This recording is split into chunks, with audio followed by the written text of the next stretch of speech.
Praise the lord. మన ప్రభువును రక్షకుడైన యేసుక్రీస్తు శక్తి కలిగిన నామమున మీకు శుభము కలుగునుగాక. దేవుని కృప మీకు తోడై ఉండునుగాక. క్రీస్తునందు ప్రియమైన వారలారా, దేవుడు మనకు అనుగ్రహించిన మరి ఒక దినపు వాగ్దానమును బట్టి దేవునికి కృతజ్ఞతలు చెల్లించుదాం. నేటి దినము దేవుడు బయలుపరిచిన వాగ్దానము: దేవుడు నీతో చేసిన ప్రమాణమును మరిచిపోలేదు, దానిని నెరవేర్చును. ఆమెన్. క్రీస్తునందు అత్యంత ప్రియమైన వారలారా, ఈ వాగ్దానమును దేవుడు ద్వితీయోపదేశ కాండము 4వ అధ్యాయము 31వ వచనములో మోషే గారి ద్వారా వ్రాయించాడు. నీ దేవుడైన యెహోవా కనికరము గల దేవుడు గనుక నిన్ను చేయి విడువడు, నిన్ను నాశనము చేయడు. తాను నీ పితరులతో ప్రమాణము చేసిన నిబంధనను మరచిపోడు. అవును, మనము ఆరాధించుచున్న దేవుడు మరచిపోని దేవుడు, మార్పు లేని దేవుడు, మాట తప్పని దేవుడు. ఈ 31వ వచనములో 3 ప్రాముఖ్యమైన విషయాలను గురించి దేవుడు మోషేకు తెలియచేశాడు. 1, మనము ఆరాధించుచున్న దేవుడు కనికరము గల దేవుడు. 2, చెయ్యి విడువని దేవుడు. 3, నాశనము చెయ్యని దేవుడు, మరిచిపోని దేవుడు. మరిచిపోయేవారు, విడిచిపోయేవారు ఈ లోకములో ఉంటారేమో, కానీ మనము ఆరాధిస్తున్న మన ప్రభువు మనలను ఏనాడు కూడా ఆయన మరచిపోడు, ఇంతవరకు మరచిపోలేదు. క్రీస్తునందు ప్రియమైనటువంటి వారలారా, ఈ ద్వితీయోపదేశ కాండము 4వ అధ్యాయము, ఈ అధ్యాయములో దేవుడు ఇశ్రాయేలీయులతో చేసిన నిబంధన యొక్క సారాంశమును మోషే ఇశ్రాయేలుల నూతన తరమునకు జ్ఞాపకం చేస్తూ ఉన్నాడు. దేవుని ధర్మ విధులు యొక్క ప్రాధాన్యతను మోషే వివరిస్తూ ఉన్నాడు. దేవుని ఆజ్ఞలకు అవిధేయులైన పాత తరపు ఇశ్రాయేలీయులు ఏ విధముగా దేవునికి దూరం అయ్యారో జ్ఞాపకం చేస్తూ ఉన్నాడు. అంతేకాకుండా దేవుని ఆజ్ఞలకు విధేయులైన ప్రస్తుత తరము ఎలా జీవించుచున్నదో వివరిస్తున్నాడు. నిజమండి, దేవుడు బయలుపరిచిన ప్రతి మాట, దేవుని ప్రతి ఆజ్ఞ అది ఆశీర్వాదకరంగా, దీవెనకరంగా ఉంటుంది. ఎందుకంటే మన దేవుడు కనికరమ కలిగిన దేవుడండి. తన ప్రజలు నాశనమైపోవాలని, నశించిపోవాలని కోరుకునేవాడు కాదు. ఆయన నాశనమవుతున్న వారిని నిత్యత్వానికి వారసులను చేశాడు యేసు ప్రభువు. దేవునికి స్తోత్రం. నాశనమునకు పోతున్న వారిని నిత్య జీవానికి వారసులను చేశాడు, తన ప్రాణమును క్రయధనముగా పెట్టి. కనుక అంత ప్రేమించిన దేవుడు నిన్ను నన్ను ఆయన మరచిపోజాలునా?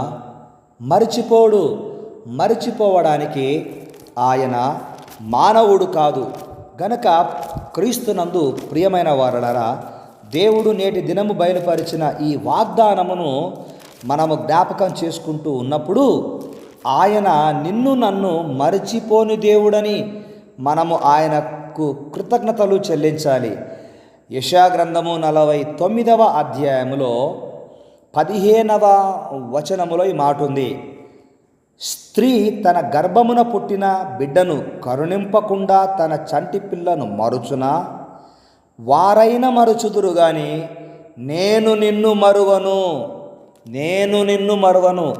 ప్రియ కుమారుడా, కుమార్తె, నేను నిన్ను మరువను అంటే నిన్ను మాత్రమే కాదు, నీ ప్రతి అవసరతను కూడా ఆయన మర్చిపోలేదు. నువ్వు అప్పుల్లో ఉన్నవా? నిన్ను మర్చిపోలేదు. నీవు ఉద్యోగ ప్రయత్నం చేస్తూ ఉన్నవా? నిన్ను మర్చిపోలేదు. రోగముతో ఉన్నవా? నిన్ను మర్చిపోలేదు. సంతానము లేకుండా ఉన్నవా? మర్చిపోలేదు. వివాహము కొరకు ఎదురు చూస్తున్నవా? మర్చిపోలేదు. నిన్ను మర్చిపోలేదు ఆయన. నిన్ను మర్చిపోని దేవుడు యేసు ప్రభు. గనుక దేవుడు నీతో చేసిన ప్రమాణము నెరవేర్చువాడు గనక నిన్ను మరచిపోలేదు, నిన్ను విడిచిపోలేదు.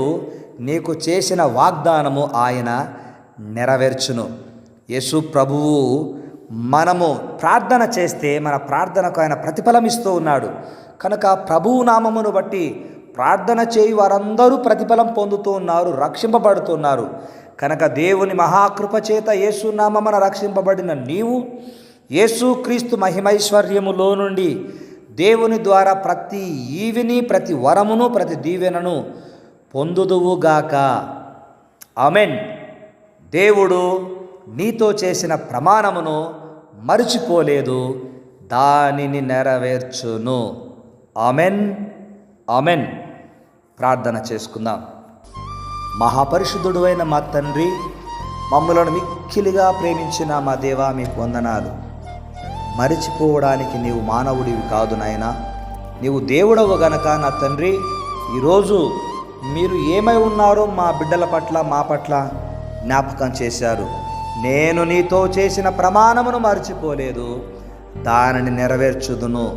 ఉద్యోగ విషయములో, వివాహ విషయములో, సంతానం విషయములో, వ్యాపార విషయములో, భార్యాభర్తల దాంపత్య జీవిత విషయములో, సమాధాన విషయములో నాయన నీవు కృప చూపిస్తూ వారి జీవితంలో కార్యములు జరిగించి నెరవేర్చుమని నేను ప్రార్థిస్తున్నాను. మీకే స్తుతులు, స్తోత్రాలు, కృతజ్ఞతలు చెల్లిస్తూ దూరదేశాలలో ఉన్న మా ప్రియ బిడ్డలందరినీ ప్రత్యేకముగా దీవించమని ప్రార్థిస్తున్నాం. మా తెలుగు రాష్ట్రాలలో, ఆయా ప్రాంతాలలో ఉన్న వారందరినీ కూడా దీవించండి. యూట్యూబ్ ఛానల్లో నాయన ప్రార్థన చేయమని రిక్వెస్ట్ పెడుతూ ఉన్నారు. అలాంటి రిక్వెస్ట్లు కోరుతున్న ప్రతి బిడ్డ జీవితంలో యేసు నామమున గొప్ప అద్భుత కార్యము జరుగును గాక అని ప్రార్థిస్తున్నాను. కార్యములు జరిగించండి. భార్యాభర్తల మధ్యలో, కుటుంబములో, సంఘములో, సమాజములో ప్రతి సమస్యకు పరిష్కారము యేసయ్యా నీవే గనక మీ నామమున ప్రతి సమస్యను పరిష్కరించమని ప్రార్థిస్తున్నాను. ఎందుకంటే నీవు మమ్మును మరచిపోలేదు గనక. మీ కృప అపారమైనది, కరుణా వాత్సల్యము కలిగిన దేవుడవు. మీ వాగ్దానములు నెరవేర్చి మా విశ్వాసములను బలపరిచి మహిమను పొందుమని మ్యారేజ్ డేలు, నాయన పుట్టినరోజులు జరిగించుకుంటున్న బిడ్డలను దీవించారు గనక రాబోయే రోజులలో, రాబోయే దినములలో బిడ్డల ద్వారా మహిమను పొందుమని మా ప్రభువును రక్షకుడైన యేసుక్రీస్తు నామమున ప్రార్థిస్తున్నాము తండ్రి. ఆమెన్. తండ్రి, కుమార, పరిశుద్ధాత్ముని యొక్క అన్యోన్య సహవాసము, సన్నిధి, సమాధానం ఇప్పుడు ప్రభు రాకడ పర్యంతం వరకు మనకు తోడై ఉండును గాక. Amen, amen. May God bless you.